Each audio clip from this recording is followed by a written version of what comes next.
स्वाभिमान उनके अंदर नहीं उजागर हुआ, नहीं आग जली इस बात की कि हमारे देश की राष्ट्रभाषा होनी चाहिए थी और वो हिंदी होनी चाहिए थी। दूसरे देशों में जब आप जाइए और जब इंटरनेशनल एयरपोर्ट पर जाकर उतरते हैं तो वो लोग हमसे अपनी भाषा में बात करते हैं, अपने देश की भाषा में बात करते हैं, और हम लोग हिंदी जानते हुए भी अंग्रेजी में बात करना अपना गौरव समझते हैं। इस आग को पहचानना होगा बंधुओं, बहनों, साहित्यकारों कि हमारे देश की राष्ट्रभाषा हिंदी बने। मंच पर भी बड़े बड़े व्यक्तित्व बैठे हुए हैं, उनको भी ये प्रयास करना पड़ेगा कि देश की राष्ट्रभाषा हिंदी बने, घोषित हो और यूएनओ की भाषा अनुसूची में हिंदी शामिल हो। ये दो ऐसे महत्वपूर्ण बिंदु हैं जब इस प्रकार के सारस्वत कार्यक्रमों उठाए जाते हैं और मैं भी बड़ी मात उठाता हूँ। सन 2013 में जब हम लोगों ने साहित्यिक कार्यक्रम हिंदी के लिए, हिंदी का वैश्विक परिदृश्य काठमांडू नेपाल में किया, तब प्रथम बार दादा मेजर शेर बहादुर सिंधी से भारत के इंदिरा गांधी एयरपोर्ट पर मेरी प्रथम भेंट हुई। आपके साथ में अमेरिका से पधारे हुए प्राण जेटली थे। प्राण जेटली जी की सहजता भी वरेण्य है और उसी कार्यक्रम में सम्मिलित होने के लिए डॉक्टर आनंद सुमन सिंह जी बगैर किसी परिचय के माध्यम से प्रेरित होकर मेजर साहब के द्वारा आई हुई थी। इन तीनों व्यक्तित्व से प्रथम बार इंदिरा गांधी एयरपोर्ट पर परिचय हुआ। जब दादा से मेरी बातचीत हुई तो मैं उस व्यक्तित्व की क्या चर्चा करूं, चंद कविता के माध्यम से, पुस्तक के माध्यम से कि बात ऐसा लगा मुझे कि बातचीत व्यवहार में अपनेपन की गंध, बातचीत व्यवहार में अपनेपन की गंध, मिलने पर ऐसा लगा जन्मों का संबंध। अंदर है हलचल बहुत, बाहर है ठहराव, और जितनी हल्की चोट है उतना गहरा घाव। ये है संवेदनशीलता। मैंने पूछा कि दादा आपको 79-80 वर्ष होने जा रहे हैं और आप अमेरिका से आप इस कार्यक्रम में न केवल आप शामिल होने आए हैं बल्कि उत्तराखंड से डॉक्टर आनंद सुमन जी को भी बुलाया और प्राण जेटली जी अमेरिका से आए।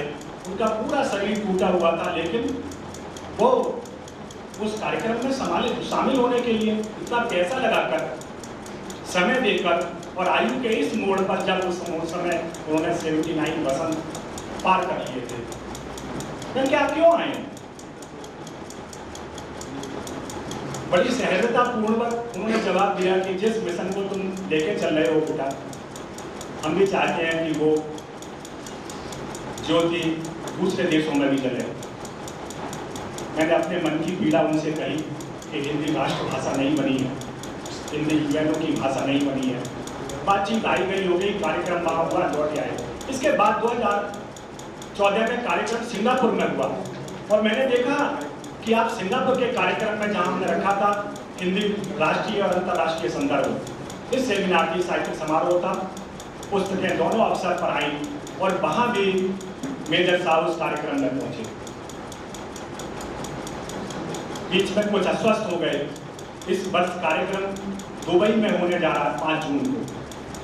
मैंने मेजर साहब से कहा कि ये जो आपका अभिनंदन ग्रंथ, अमृत महोत्सव ग्रंथ छपा है, मैं क्या इस कार्यक्रम का लोकार्पण आप दुबई में उस अंतर्राष्ट्रीय समारोह में करें।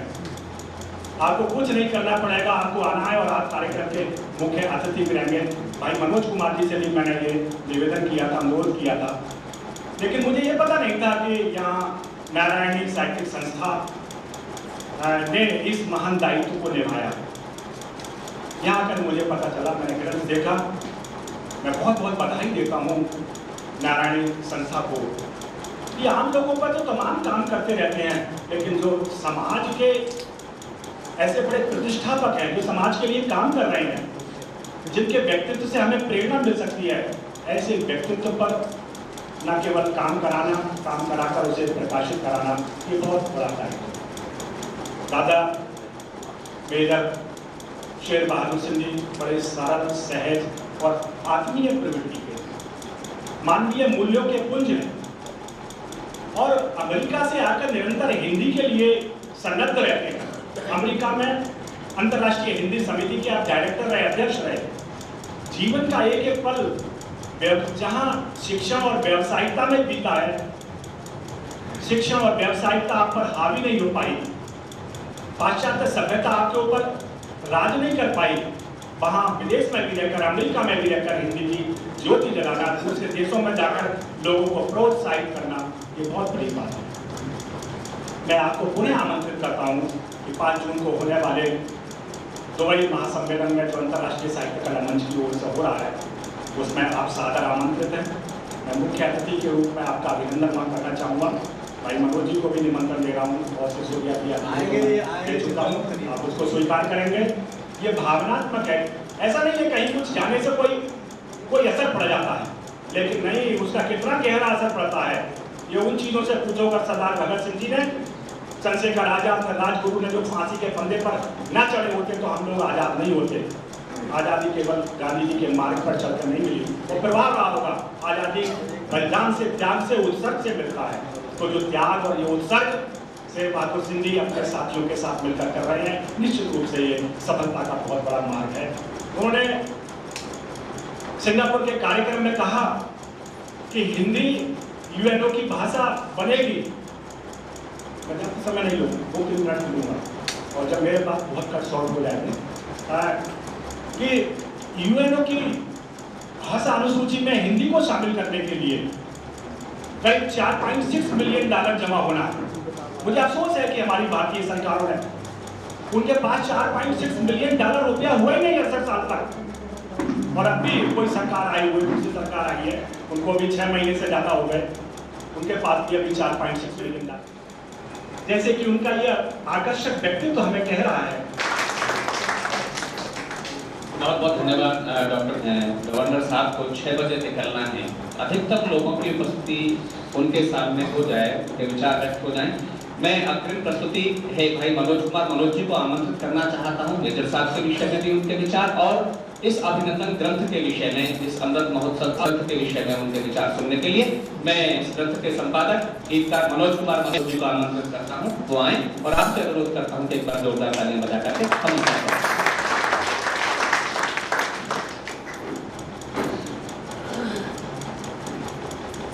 परम श्रद्धेय आदरणीय शेर बहादुर सिंह जी,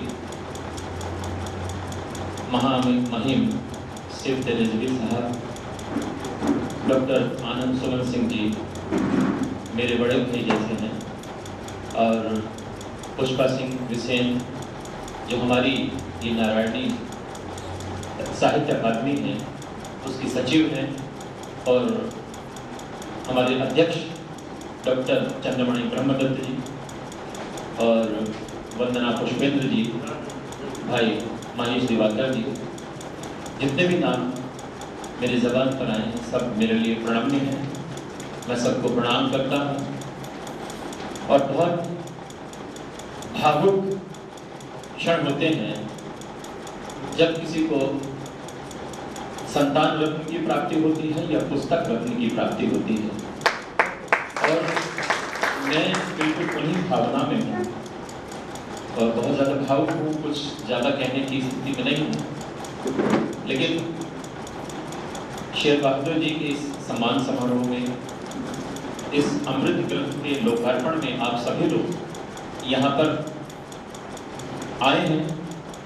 हम सभी का और हमारी संस्था का उत्साहवर्धन करने के लिए, ये हम सबके लिए, हमारी संस्था के लिए बड़ी बात है।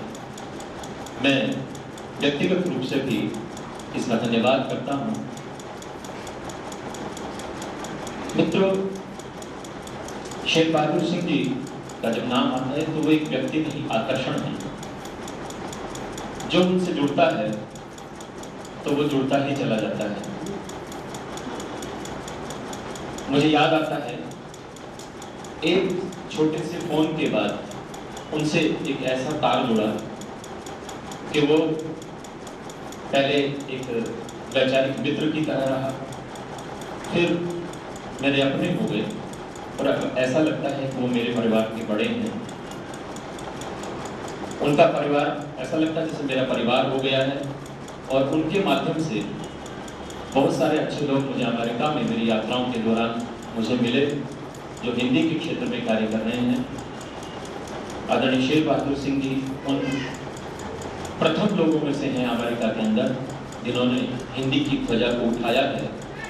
और मित्रों, दो नौकरियां करते हुए हम लोग एक नौकरी करने के बाद कह देते कि हमारे पास समय नहीं है, हम बहुत व्यस्त हैं, इसलिए समाज का और दूसरे काम हम नहीं कर सकते।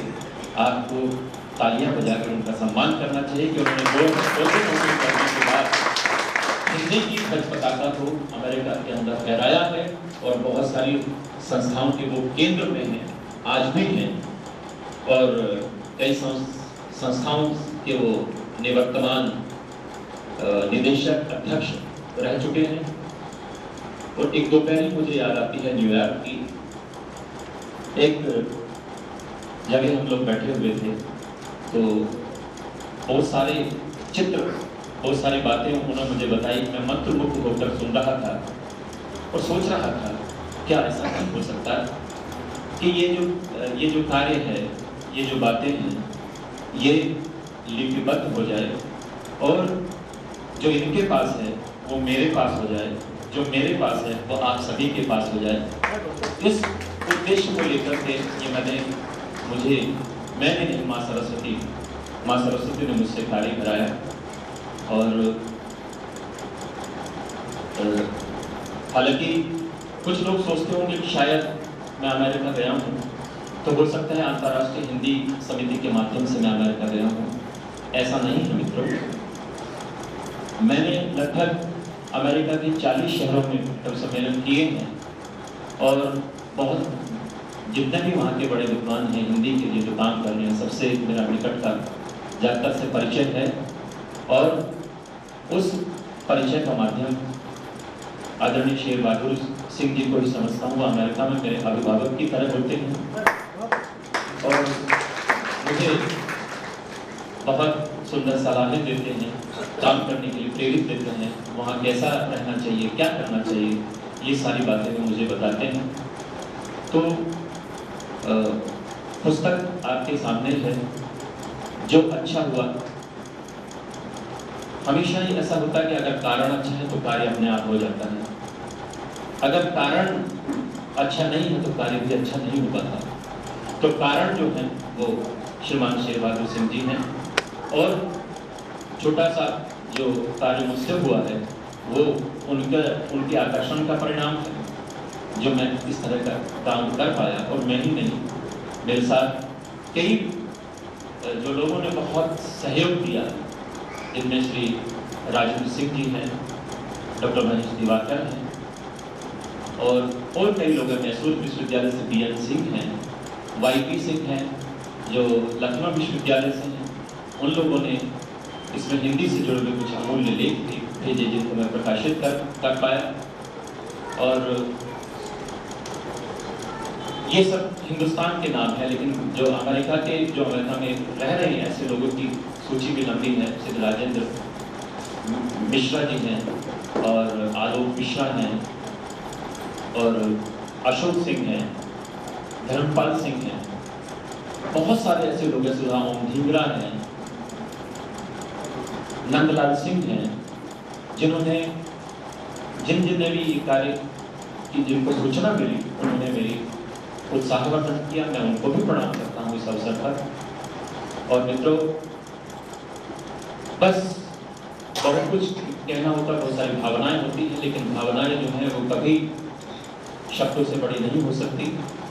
बस 4 पंक्तियों के माध्यम से अपनी बात समाप्त करता हूँ, क्योंकि बहुत सारे लोग यहाँ पर विद्यमान हैं, और जो आप लोग हम सभी का उत्साहवर्धन के लिए यहाँ पर उपस्थित हुए हैं, मैं आपको पुनः प्रणाम करते हुए 4 पंक्तियाँ आदरणीय शेर बहादुर सिंह जी जैसे लोगों के लिए पढ़ता हूँ। और मित्रों, एक छोटी सी बात और कहना चाहता हूँ कि अभी तक जो विदेश में अपनी भाषा का माहौल खड़ा करना एक बहुत बड़ा काम होता है। मैं आदरणीय श्री शेर बहादुर सिंह को एक साहित्यकार की श्रेणी में नहीं रखा। मैं उन लोगों की श्रेणी में रखता हूँ जिन्होंने वहाँ हिंदी का एक माहौल खड़ा किया, जहाँ हम साहित्यकारों को कुछ करने का, कुछ बैठने का, अमेरिका जाने का और वहाँ पर हिंदी की बात करने का सौभाग्य मिला। वो आदरणीय शेर बहादुर सिंह जी जैसे चंद लोगों की वजह से। और ये अमेरिका के अंदर पहला कार्य है जब किसी हिंदी सेवी के लिए कोई पुस्तक प्रकाशित हुई है। और मैं समझता हूँ ऐसे बहुत सारे सैकड़ों लोग जो वहाँ काम कर रहे हैं, उन लोगों को प्रेरणा मिलेगी कि जो समाज को कुछ देता है, समाज भी उन्हें कुछ देता है। चार पंक्तियाँ उनको पढ़ने के बाद मैं अपना स्थान ग्रहण करता हूँ और कहता हूँ उनके सम्मान में कि तुम धरा की प्यास को बस बर्फ से गलते रहो, तुम धरा की प्यास को बस बर्फ से गलते रहो, तुम विरोधों में खड़े होकर सदा फलते रहो और चाहते हो जिंदगी की हर गली रोशन रहे, चाहते हो जिंदगी की हर गली रोशन रहे, एक दीपक की तरह बस रात भर जलते रहो, एक दीपक की तरह बस रात भर जलते रहो। जिस अगर नारायणी साहित्य अकादमी का मैं इस बड़े कार्य के लिए धन्यवाद नहीं करूं तो ये कार्यक्रम पूरा नहीं हो सकता। मैं अपनी सचिव आदरणीय पुष्पा सिंह बिसेन, भाई हमारे अध्यक्ष चंद्रमणि ब्रह्मदत्त, सुनील हापुड़िया जी और तमाम हमारे जितने लोग हैं जो पूरे भारत में जो नारायणी साहित्य अकादमी की जो अलग इन्होंने जगह रखी है और तमाम ऐसे कार्यक्रम करते हैं, तमाम ऐसे साहित्यकारों को, ऐसे हिंदी सेवियों को प्रोत्साहित करते हैं। आप सभी एक बार उस संस्था के लिए ताली बजाएं और मैं अपना स्थान ग्रहण करता हूं।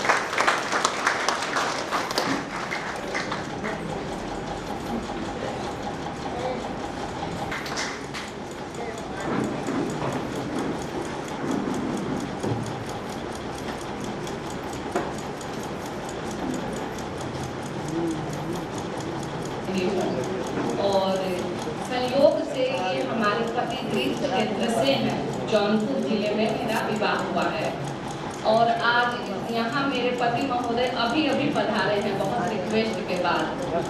तो एक सौभाग्य की बात है कि जौनपुर डिस्ट्रिक्ट की मैं बहू हूँ और इस अभिनंदन ग्रंथ के लिए बहुत बहुत बधाई मैं देती हूँ पूरे नारायणी साहित्य अकादमी की तरफ से। नारायणी साहित्य अकादमी के बारे में बात करना चाहूँगी कि इसके संस्थापक माननीय नामवर सिंह जी हैं, जो कि आज यहाँ नहीं है, उनकी अस्वस्थता थी, नहीं तो वो भी आज शायद इस समारोह में उपस्थित होते। और मनोज जी की बात मैं करूँ तो नारायणी साहित्य अकादमी ने ही उनको भेजा था वहाँ, जब सर्वप्रथम वहाँ गए अमेरिका। तो नारायणी साहित्य अकादमी के रिक्वेस्ट पे ही वहाँ से बुलाया गया था। माननीय मेहता जी, विजय मेहता जी न्यूयॉर्क में जो है उन्होंने आमंत्रित किया था और इन्होंने उनके ऊपर भी बहुत अच्छा कुछ काम किया है उनकी पुस्तकों पे। ये बहुत गर्व की बात है कि मनोज कुमार जी अपनी शिक्षा का जैसे अध्यापक हैं बहुत अच्छा उपयोग कर रहे हैं और इस पुस्तक में उन्होंने बहुत ही मेहनत की है। पुस्तक का अवलोकन मैं पहले कर चुकी हूँ, ज़्यादा तो नहीं देख पाई कि उसमें किसने किसने अपने वक्तव्य दिए हैं, लेकिन ये बहुत सराहनीय काम है। पूरे नारायणी साहित्य अकादमी की तरफ से मैं बहुत बहुत उनका धन्यवाद करती हूँ। और आज गवर्नर साहब उपस्थित हैं, इनका भी मैं हार्दिक अभिनंदन करती हूँ कि आज ये समारोह में आकर हमारे समारोह की गरिमा बढ़ा रहे हैं। और इसी के साथ मैं अपनी बात समाप्त करूँगी। शेर बहादुर जी के लिए बहुत बहुत एक बार ताली बजा दीजिए।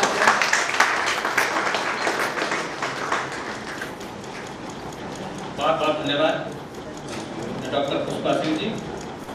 और अब मैं वक्ताओं के क्रम में आमंत्रित करना चाहता हूं डॉक्टर प्रसन्नांशु जी को, जो नेशनल लॉ यूनिवर्सिटी में हेड ऑफ द डिपार्टमेंट हैं, डॉक्टर प्रसन्नांशु जी।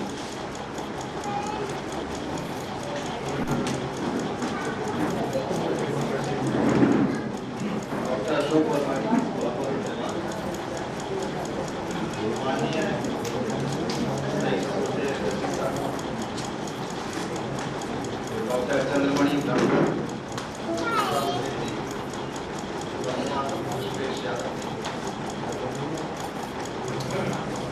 डॉक्टर अशोक वर्मा के सानिध्य में आज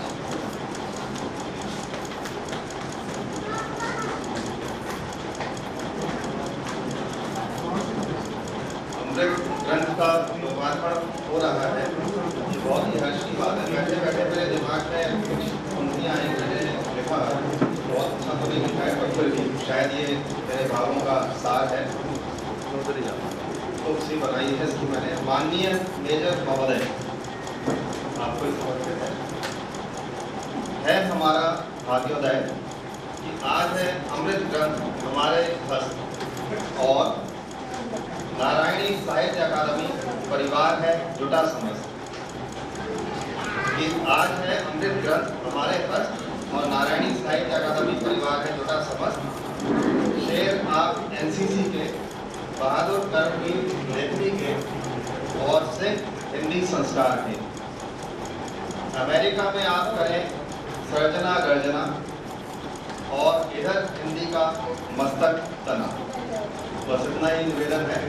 और मनोज जी, दोनों मनोज, तीनों मनोज, दो मनोज तो आप हैं और एक मनोज पीछे बैठे हैं। आपने जिस प्रकार से इस पुस्तक को एकत्रित किया, इसको देखकर ही पता चल जाता है कि कोई शिक्षा के क्षेत्र से जुड़ा हुआ व्यक्ति भी ऐसा कर सकता है। एक एकेडमिकली ओरिएंटेड भी लगी मुझे इसमें, जिस तरह से आपने पूरी तरीके से कई क्षेत्रों को जोड़ दिया। आपने वंशावली से लेकर और प्रशंसा तक सब कुछ उसके अंदर आ दिया, चित्रों से लेकर लेखनी तक। उसमें आप अवश्य ही बधाई के पात्र हैं। बहुत बहुत धन्यवाद डॉक्टर प्रसन्नांशु जी।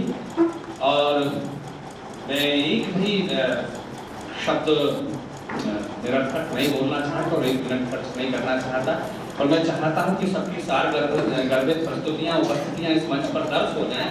मेरा अनुरोध है डॉक्टर वंदना पुष्पेंद्र जी से, वो आए मंच पर और अपनी बात रखें। डॉक्टर वंदना पुष्पेंद्र जी, आपसे अनुरोध है कि तालियां बजा करके उनका स्वागत करें।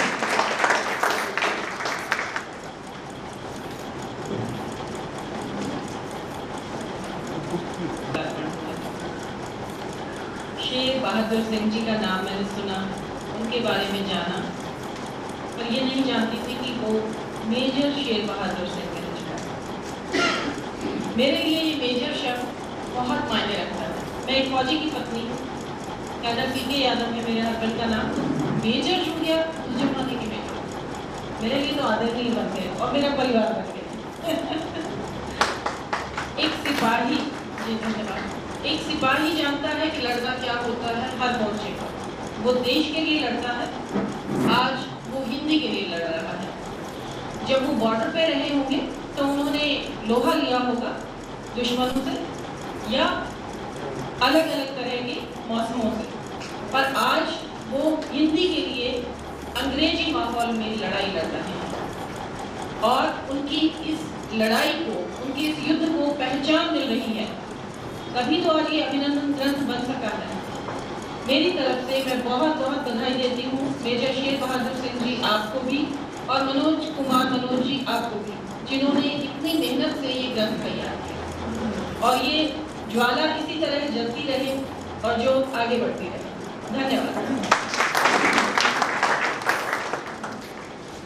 ये हिंदी के लिए जंग लड़ना, हिंदुस्तान के लिए जंग लड़ना है, हिंदुस्तान के लिए जंग लड़ना है, हिंदी के लिए लड़ना है। वो दोनों के पुरोधा हैं, अपराधे पुरोधा हैं। आज तक 82 वसंत पूरे करने के पश्चात भी वो लगे हुए हैं, अनवरत लगे हुए हैं, सतत लगे हुए हैं। मैं बहुत बहुत बधाई। और आइए वक्ताओं के क्रम में मैं आमंत्रित करना चाहता हूँ, हमारे मंच पर हैं समाज सेवी सुप्रसिद्ध हेमंत जी, उन्हें मैं आमंत्रित करता हूँ और आपसे अनुरोध करता हूँ कि एक बार जोरदार तालियां बजा करके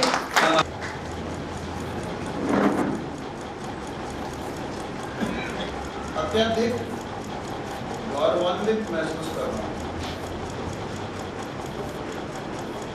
चंद्रमणि जी से मेरी मुलाकात एक सोशल एक्टिविज्म के छोटे से हरकत के ऊपर, सड़क के ऊपर हुई थी।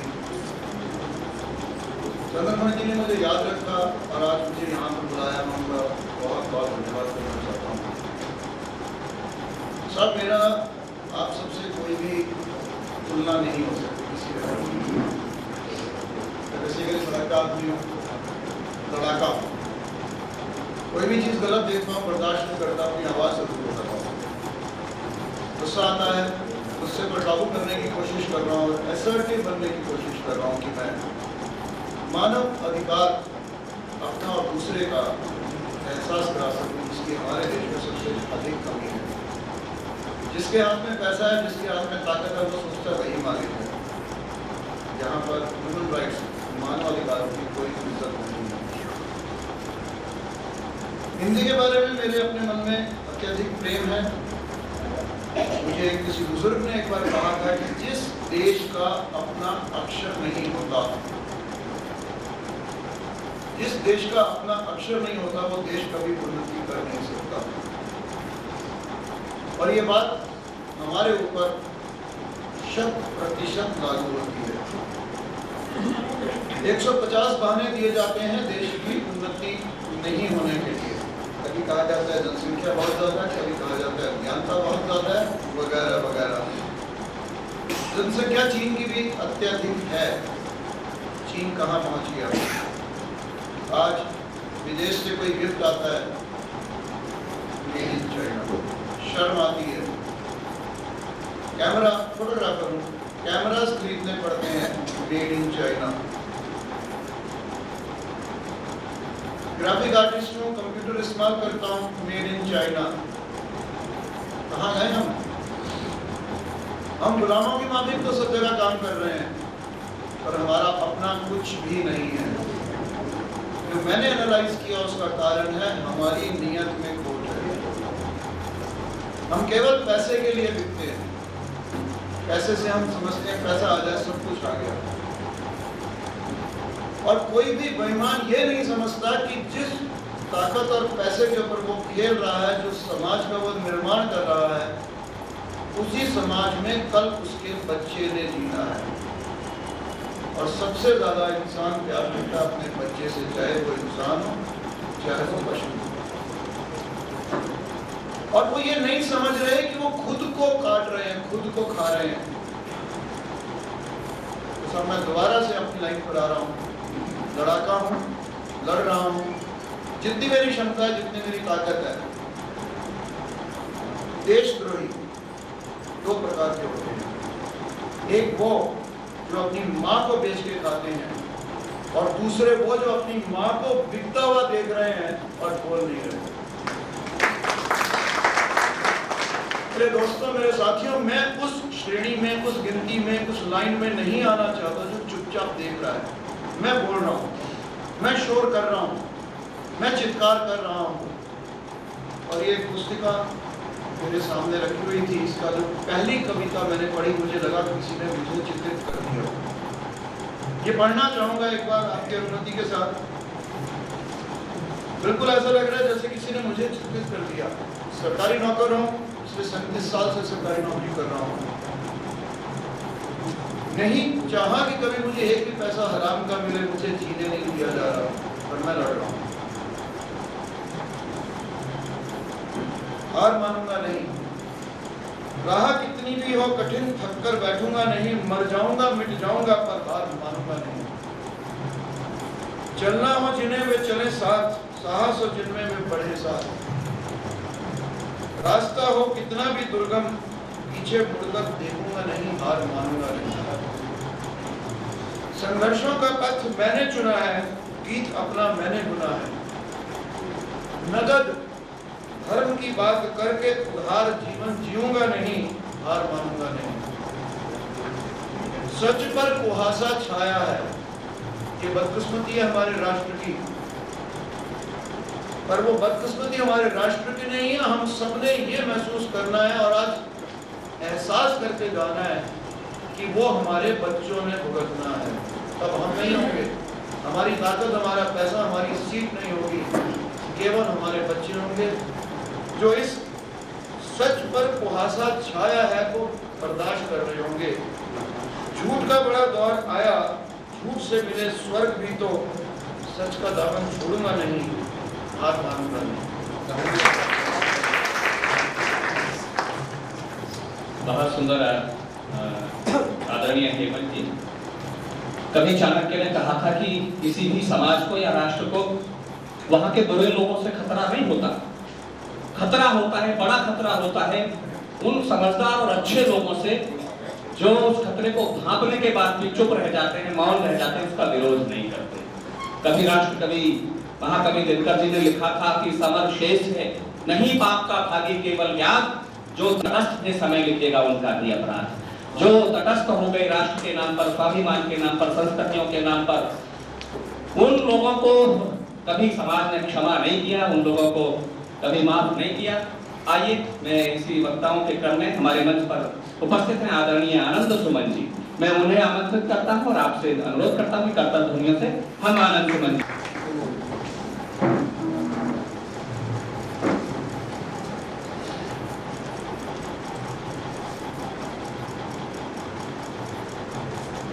ओम विश्वानि देव सवितर दुरितानि परासो जलपुत्रं कंदनासो।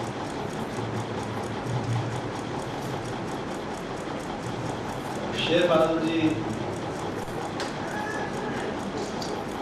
हमारे ऐसे मित्र हो गए हैं जो बचपन में खुद ही साथ नहीं थे, लेकिन हम दोनों ये एहसास करते हैं कि हम बचपन से साथ हैं।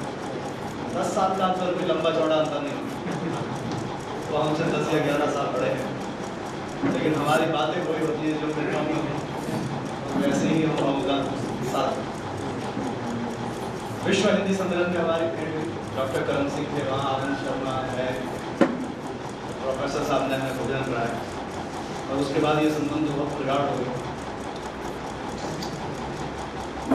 उनका अभिनंदन मैं ये समझता हूँ कि वो मेरा अभिनंदन है, भारत का अभिनंदन है, भारत हिंदी का अभिनंदन। मनोज भाई हमारे छोटे भाई जैसे हैं और उन्होंने ये कार्य संपन्न किया, मैं उनकी कोई प्रशंसा नहीं कर रहा हूँ, किंतु इतिहास उनके इस कार्य को याद करेगा, ऐसा मेरा मानना है। शेर बहादुर जी के लिए मैं एक ही बात कह सकता हूँ जो मैं उनके बारे में लिख चुका हूँ और इस ग्रंथ में भी लिखी है, क्योंकि मैं उर्दू का विद्यार्थी रहा हूँ, मुस्लिम विश्वविद्यालय से मेरा मेरा रहा है ज़्यादा, और एक मुस्लिम परिवार में जन्मा, लेकिन सौभाग्य है कि मैंने दोनों संप्रदायों को बराबर समय दिया। 35 साल मुसलमान रहा और 35 साल से